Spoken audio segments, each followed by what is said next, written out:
Okay, we're coming into the home stretch. Let's now toggle the size of our collection view, and then after we've figured out how we can do that, let's animate the size change.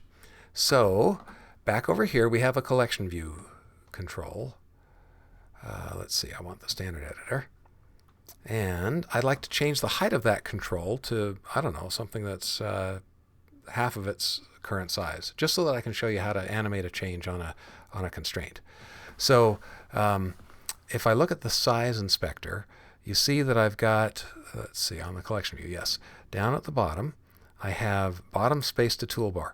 I want that constraint to be able to change dynamically, to change at runtime. And remember I showed you before, if I set that to 100, that adjusts the size of the collection view. Okay, so we'll want to modify that at runtime. All right, so now in order to modify that, I'm going to create an outlet to it. So in my Rook Deck View Controller outlet section. Okay, now over here on the, not the toolbar, on the collection view, I have a constraints element of the document outline. And you see that, let's see, toolbar top, I believe it's this one right here, equal collection view. Now, if I want to see this, whoops, if I want to see this fully, I can drag this out. Yeah, there we go. Collection view bottom is equal to the toolbar top. That's what I'm after. That's the constraint I'm after. So let's create an outlet. And right here, whoops. Oh, I'll just put it down there and move it in a second.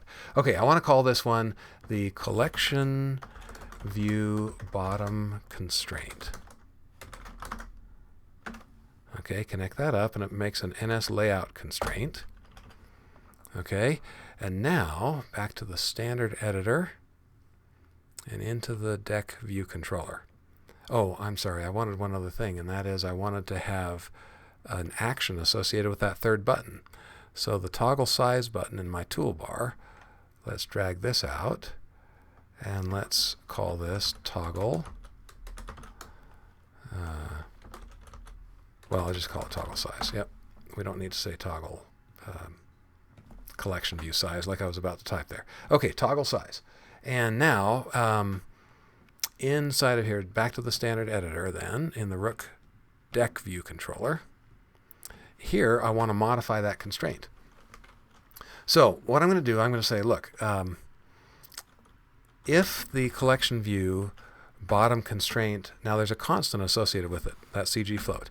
If that constant is greater than 0, then I'm enlarging the view and I'm wanting it to come to 0 so that it's now as large as it can be.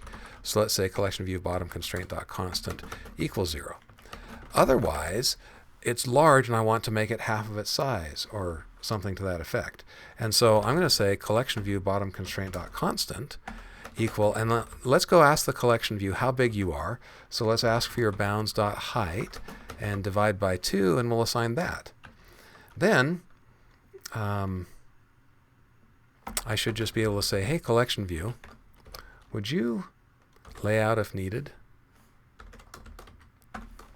And that should redraw it. And let's see what happens.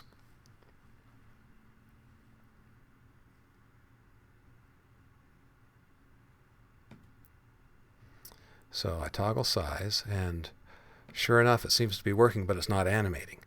But layout of if needed is the method we call to say, hey, you know what, your geometry has changed.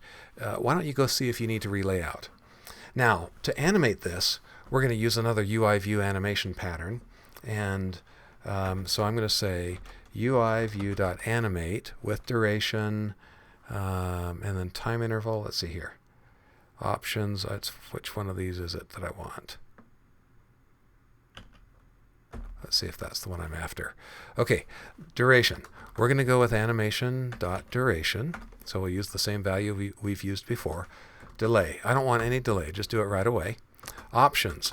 Now options, yeah, I do want some options.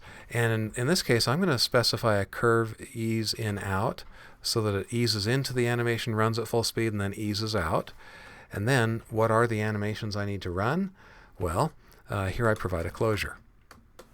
And all I need to do is say, whatever you're animating on, self.view.layout if needed. That's what I want to do here. And then for the completion handler, I don't need one, so I'm going to delete it.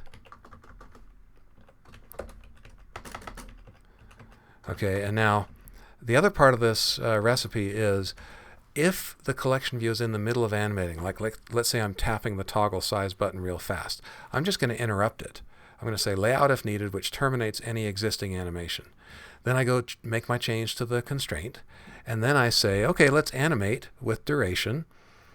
And here are the animations, self.view. Now self.view, in this case, is different from the collection view. But the self.view is the parent view that contains, see, toggle size is on Rook deck view controller, and it's the view at the top of that Rook deck view controller that we're saying here, hey, layout if needed. And it will go through and communicate with subviews. So let's see if that works the way that I'm representing to you that it should work.